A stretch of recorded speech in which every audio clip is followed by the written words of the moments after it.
बिस्मिल्लाहिर्रहमानिर्रहीम। बशीर साहब के बारे में मशहूर था कि उनकी बीवी का नाखून तक किसी ने नहीं देखा था, क्योंकि वो मुकम्मल पर्दे में रहती थी और औरतों के पोशीदा अमराज का इलाज भी किया करती थी। यूं बशीर साहब की बेगम को ही मैं पिक एंड ड्रॉप की सर्विस देता था। मेरी बीवी भी बांझ थी। सोचा बशीर साहब की बेगम से ही उसका इलाज करवा लूं, मगर उस वक्त मुझे बहुत हैरत होती जब उनकी बेगम मेरे दरवाजे पर उतरती तो मुझे डबल तनख्वाह देकर जाती। मैं बशीर साहब को बताता तो उल्टा वो भी मुझे नोट पकड़ा देते और कहते, खुश रहो, ज्यादा सोचने से तबीयत खराब हो जाएगी। एक दिन मेरी नजर बशीर साहब के जूतों पर पड़ी तो पसीने छूट पड़े, क्योंकि आज तो उनकी बेगम ने भी यही मिट्टी वाले जूते पहन रखे थे। मुझे शक हो गया। यूं जब उनकी बेगम मेरे घर में गई तो मैं भी चुपके से घर के अंदर ही चारपाई के पीछे छुप गया। यूं ही उनकी बेगम ने चेहरे से पर्दा हटाया तो जान निकल गई, क्योंकि वो तो मेरे लिए बहुत एजाज की बात थी कि बशीर साहब ने मुझे अपनी बीवी के लिए ड्राइवर रख लिया था। मैं अभी 2 हफ्ते पहले ही उनके घर काम के लिए आया था। उन्होंने पहले तो मुझे माली रखा था, मगर जब मेरी चाल ढाल देखी तो शायद उनको ऐसा लगा कि मैं भरोसे के काबिल हूँ, इसीलिए उन्होंने अपने सर से जिम्मेदारी उतार कर मुझे दे दी थी।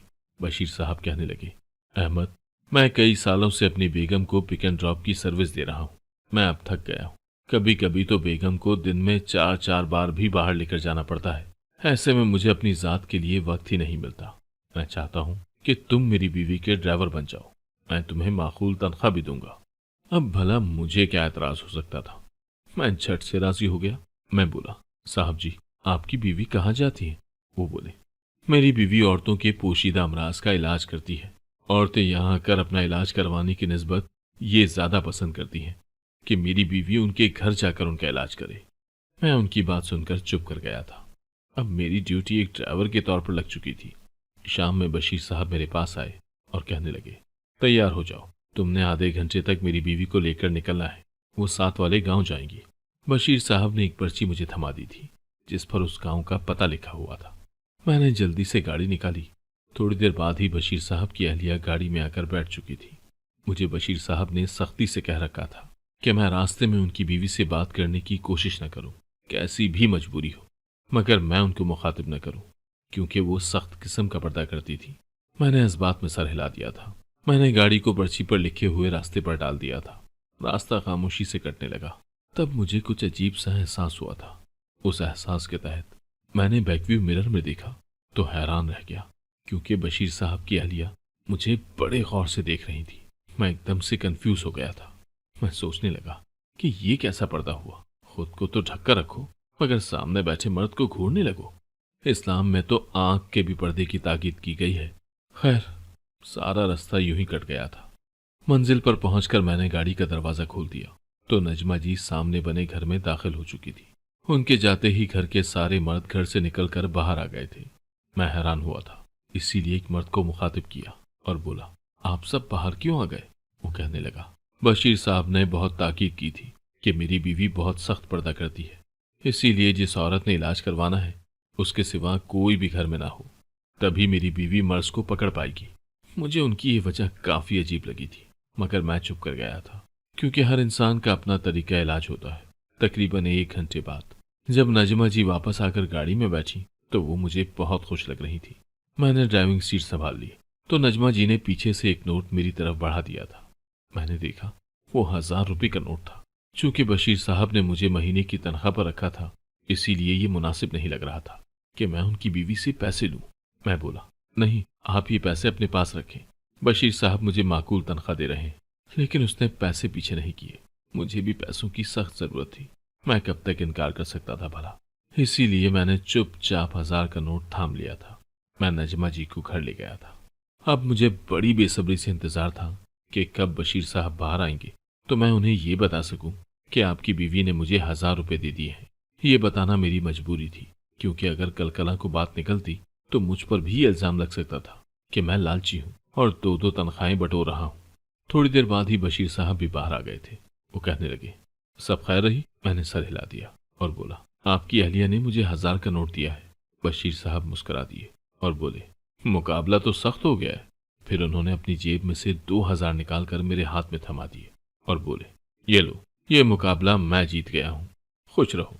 मैं हैरान था। कोई इतना दरिया दिल भी हो सकता है क्या? मैं घर जाते हुए गोश्त ले गया था। कई दिन हो गए थे। मेरी बीवी मुझसे गोश्त का सवाल कर रही थी, मगर मेरे पास अभी गुंजाइश ही नहीं थी। जब मैं घर में दाखिल हुआ तो मेरी बीवी बहुत खुश हुई थी। वो मेरे पास आकर बैठ गई और बोली, अहमद, दिन कैसा गुजरा? मैं हंस दिया था और बोला, आज का दिन तो बहुत ही अच्छा था। 3,000 की दिहाड़ी लग गई है। मेरी बीवी हैरान रह गई और बोली, ये क्या कह रहे हैं आप? मैं बोला, आसिया, मैं आज नजमा जी को दूसरे गांव लेकर गया था, जहां वो किसी औरत का इलाज करने गई थी। उन्होंने भी मुझे 1,000 रुपए थमा दिए और उनके शौहर ने तो 2,000 दे दिए। मेरी बीवी के चेहरे पर संजीदगी छा गई थी।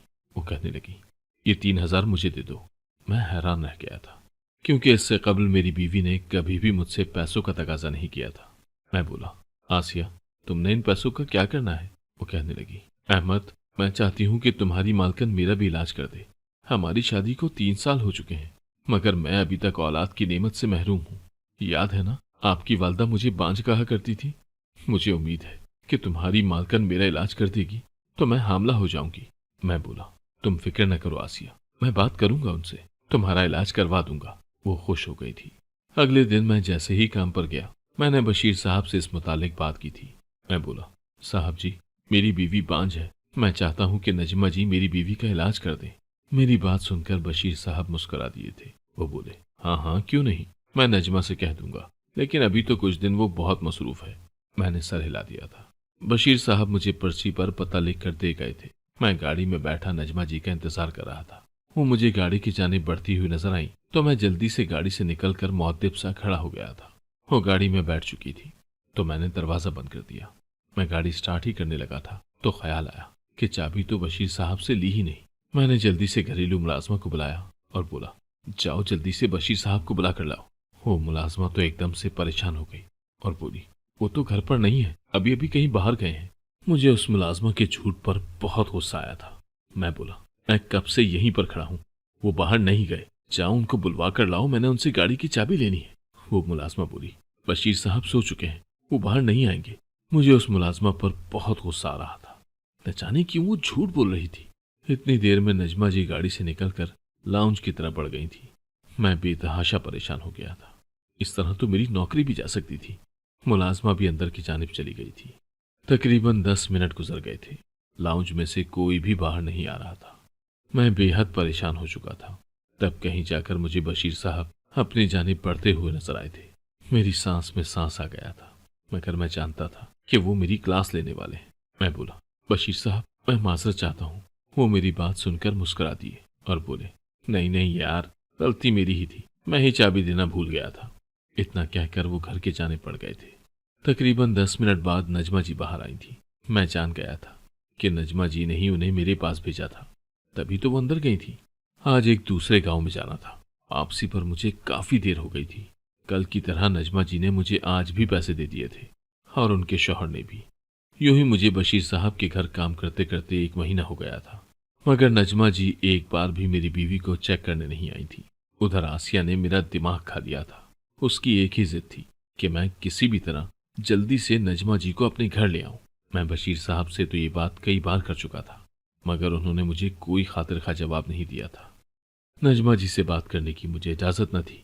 मैं चाहता था कि कभी बशीर साहब अपनी बीवी को गाड़ी तक ड्रॉप करने आए तो मैं बशीर साहब से ये बात कह दूं कि नजमा जी से वक्त ले लें ताकि वो मेरी बीवी को चेक कर लें। इस तरह नजमा जी तक मेरा पैगाम खुद ब खुद पहुंच जाना था।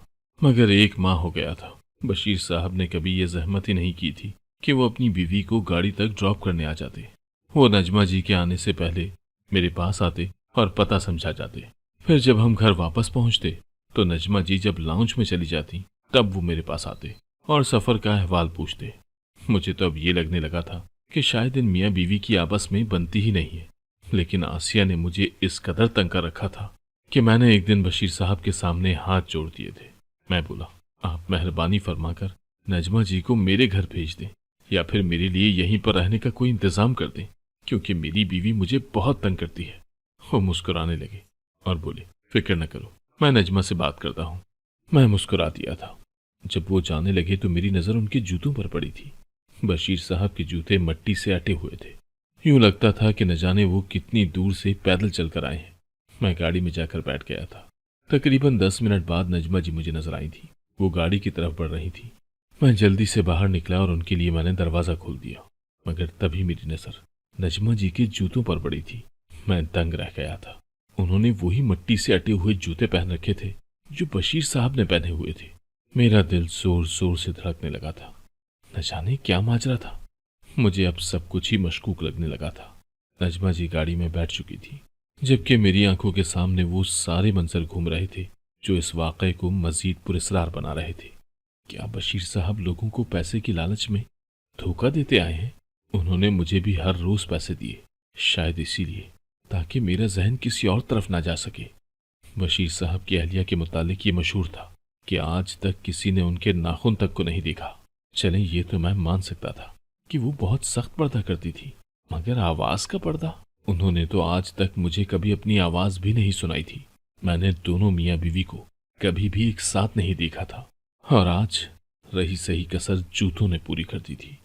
दोनों मियाँ बीवी एक ही जूते कैसे पहन सकते थे? मर्द और औरत के पाँव के साइज में अच्छा खासा फर्क होता है। यही बातें सोचता सोचता मैं उनको मंजिल तक ले गया था। आज वो जिस घर में गई थी, उस घर में से भी सारे मर्द बाहर निकल आए थे। ये भी नजमा की अनोखी मंतक थी। जब वो गाड़ी में एक गैर महरम के साथ सफर कर सकती थी, तो फिर घर से सारे मर्दों को निकालने का क्या मकसद था? खैर, 1 घंटे बाद वो घर से बाहर निकल आई थी। उन्होंने मुझे आज भी 1000 का नोट थमा दिया था। जब वो मुझे नोट थमा रही थी, तो उस वक्त मैं बोला, नजमा जी, मेरी बीवी बांझ है, आज आप मेरे घर तशरीफ ले आए। वो मुझसे जिद करती है कि उसका चेकअप आप ही करें। मैं जानबूझकर बातों को तूल दे रहा था, मगर उन्होंने सर हिला दिया और गाड़ी में बैठ गई थी। मैं बैक व्यू मिरर से उनकी जानिब देख रहा था। उन्होंने फौरन से आंखें झुका दी थी। फिर वो बोली, मुझे अपने घर ले चलो। अजीब सी आवाज मेरे कानों से टकराई थी, जैसे उन्होंने अपनी आवाज बदलने की कोशिश की हो, मगर वो ऐसा क्यों करेंगी? ये सब जानना मेरे लिए बहुत जरूरी बन गया था। आज तो मुझे अपना आप ही एक मुजरिम लग रहा था कि कहीं मैं तो पैसे की लालच में आकर किसी गलत इंसान का साथ तो नहीं दे रहा। कहीं ऐसा ना हो कि अनजाने में मैं अपने लिए जहन्नुम का ईंधन तैयार कर रहा हूँ। मैंने सोच लिया था कि आज तो हर हाल में मैंने ये सब बेनकाब करके ही रहना है। मैंने गाड़ी अपनी घर के जाने मोड़ दी थी। मैं गाड़ी से उतरने से पहले ही बोला, नजमा जी, आप यहीं पर बैठे, मैं अपनी बीवी के भाइयों को घर के पिछले दरवाजे से बाहर भेज दूं। उन्होंने सर हिला दिया था। मैं गाड़ी से निकलकर घर में आ गया था। घर में मेरी बीवी बैठी हुई थी। वो मुझे देखकर उदास हो गई और बोली, अहमद, आप आज भी नजमा जी को नहीं लाए ना? मैं बोला, ले आया हूँ। वो एकदम पुरजोश हो गई थी। कहने लगी, कहाँ है वो? मैं बोला, आसिया, मेरी बात गौर से सुनो। नजमा जी गाड़ी में बैठी हैं, तुम उनको गाड़ी से जाकर ले आओ और उनसे कहना कि मेरा शौहर मेरे भाइयों के साथ घर से बाहर चला गया है। आसिया हैरत से बोली, अहमद, लेकिन मेरा तो कोई भाई है ही नहीं। मैं गुस्से से बोला, जैसा मैं कह रहा हूँ बिल्कुल वैसा करो। वो मान गई तो मैं छत की सीढ़ियां चढ़ने लगा था।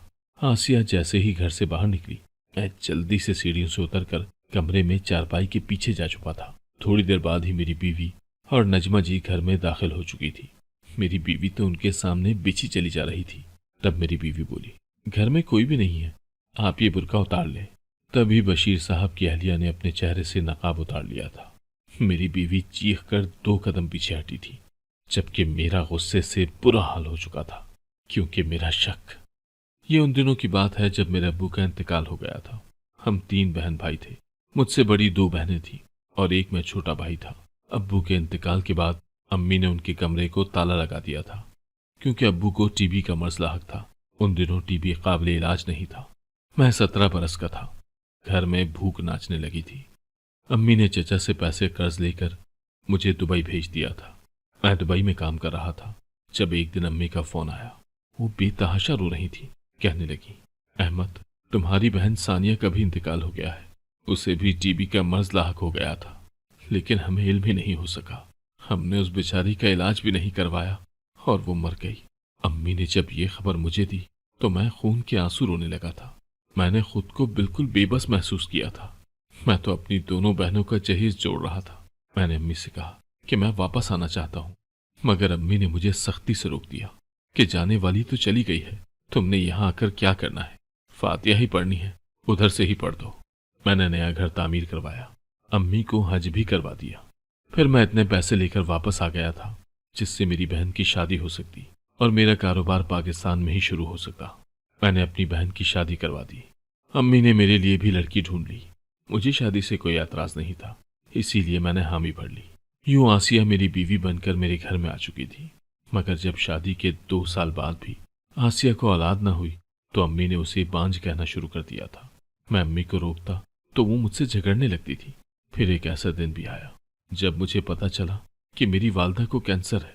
ये कैंसर बहुत खौफनाक बन चुका था। हड्डियों का कैंसर पूरे वजूद में सरायत कर चुका था। वो सारी सारी रात दर्द से तड़पती रहती थी। मुझसे कहती, अहमद मेरे लिए कुछ करो, कुछ नहीं कर सकते तो जहर का टीका ही लगा दो। मैं डॉक्टर्स के पास लेकर जाता तो वो जवाब दे देते, कहते मरीजा की उम्र पूरी हो चुकी है। एक शब्द तो अम्मी ने खुद को मेरे कदमों में गिरा दिया था। वो कहने लगी, अल्लाह का वास्ता है अहमद, मेरे लिए कुछ करो। मैंने सोच लिया था कि अम्मी के इलाज के लिए मैं आखिरी हद तक जाऊंगा। इसीलिए मैंने कराची के सबसे बड़े डॉक्टर से मशवरा किया। उसने मुझे एक ऑपरेशन का बताया था। कहने लगा, वो ऑपरेशन बहुत महंगा है, तुम्हारी वालदा के बचने का कोई चांस भी नहीं है, इसीलिए तुम ये ऑपरेशन मत करवाओ। मुझे वो वक्त याद आया जब मेरी वालदा मेरी जरा जरा सी तकलीफ पर घबरा जाया करती थी। मैंने डॉक्टर से कहा, मैं पैसों का बंदोबस्त करता हूँ, आप ऑपरेशन की तैयारी करें। मैंने अपना सब कुछ बेचकर पैसे लाकर डॉक्टर को दे दिए थे। उस ऑपरेशन के बाद अम्मी सिर्फ 1 हफ्ता ही जिंदा रही थी। अम्मी भी ना बची और मेरे पास कोई जमा पूंजी भी ना बची। अब मैं काम की तलाश में मारा मारा फिरने लगा। यहाँ तक के हालात मुझे बशीर साहब के घर ले आए थे, जहां मैं पहले माली बना और फिर ड्राइवर। आज जब मैं चारपाई के पीछे छुपा हुआ था तो मेरी नजर मेरी मुर्दा बहन पर पड़ गई थी। मेरी बीवी भी डरकर उछल पड़ी थी, क्योंकि मैंने अपनी फौजशुदा बहन की तस्वीर आसिया को दिखाई थी। मेरी बहन मुझे देखकर खौफजदा हो चुकी थी। मैं बोला, बाजी ये सब क्या है? मेरी बहन रोने लगी थी। बोली, अहमद मैं जिंदा हूँ। दरअसल मुझे हमारे पड़ोसी जीशान से मोहब्बत हो गई थी। वो मुझे घर से भगाना चाहता था, इसीलिए मैंने मौत का ढोंग रचाया और कब्र में उतर गई। मैं नहीं चाहती थी कि घर से भागकर अपने मरहूम बाप को रुसवा करूं। जीशान के साथ मेरा सारा मामला तय था। वो मुझे कब्र से निकाल कर ले गया था। हम 2 साल साथ रहे, मगर फिर वो मुझे छोड़कर फरार हो गया। मैं सड़कों पर मारी मारी फिरती रही थी। फिर मुझे बशीर साहब अपने साथ घर ले आए। उन्होंने मेरे साथ निकाह कर लिया, मुझे इज्जत दी, मान दिया। बशीर साहब की वालदा हिकमत जानती थी। बशीर साहब को वो हिकमत विरसे में मिली थी। वो औरतों के पोशीदा अमराज का इलाज जानते थे, लेकिन वो मर्द होने की वजह से इलाज नहीं कर पा रहे थे। उन्होंने अपना सारा इल्म मुझे दे दिया। मैं अब घर घर जाकर औरतों का इलाज किया करती हूँ। मैंने अपना नाम बदलकर नजमा रख लिया था और सख्त पर्दा करने लगी थी, ताकि कोई मुझे देखकर पहचान न ले। अहमद, जब तुम हमारे घर काम के लिए आए तो मैं तुम्हें पहचान गई थी, इसीलिए काम पर रख लिया था। मैंने तुम्हें अपनी आवाज भी इसीलिए नहीं सुनाई कि कहीं तुम मुझे पहचान न जाओ। मुझे इल्म हो गया था कि तुम्हारे हालात खराब हैं, इसीलिए तुम्हारी माली इमदाद भी करती रहती थी। बशीर साहब को भी इल्म था कि तुम मेरे भाई हो, इसीलिए वो तुम पर एतबार करते थे और मुझे कभी गाड़ी तक छोड़ने न आए थे। बल्कि वो तो अब हर वक्त लाइब्रेरी में बैठे अपनी किताबों का मुताला करते रहते हैं, जहां किसी मुलाजिम को भी जाने की इजाजत नहीं थी। इसीलिए जब कभी तुम बशीर साहब को बुलवाने का कहते तो मैं खुद जाकर उन्हें बुलाकर लाती थी। मैं अपनी बहन की बातें सुनकर हैरान था। वो बोली, भाई मैंने तुम सबका दिल दुखाया ना, उसकी मुझे ये सजा मिली कि खुद तो दुनिया जहां की औरतों का इलाज करती हूँ, मगर खुद औलाद से महरूम हूँ। मुझे अम्मी के पास ले चलो, मैंने उनसे माफी मांगनी है। मैंने उन्हें बताया कि अम्मी का तो इंतकाल हो गया है। मेरी बहन फूट फूट कर रोने लगी थी। मेरा दिल मोम हो गया था। मैं उसे अपनी दूसरी बहन के घर ले गया। हम तीनों बहन भाई एक दूसरे से मिलने लगे। अल्लाह ने मुझे औलाद की भी खुशखबरी दे दी है। रिस्क के दर भी मुझ पर वाह हो गए हैं। अब मेरी जिंदगी में खुशियां ही खुशियां हैं। अगर आपको आज की कहानी पसंद आई है तो वीडियो को जरूर लाइक कीजिएगा और अपने दोस्तों के साथ भी शेयर कीजिएगा। और हाँ, अगर आपने अभी तक हमारा चैनल सब्सक्राइब नहीं किया तो जरूर सब्सक्राइब करें। मिलते हैं कल एक नई और दिलचस्प कहानी के साथ। अल्लाह हाफिज।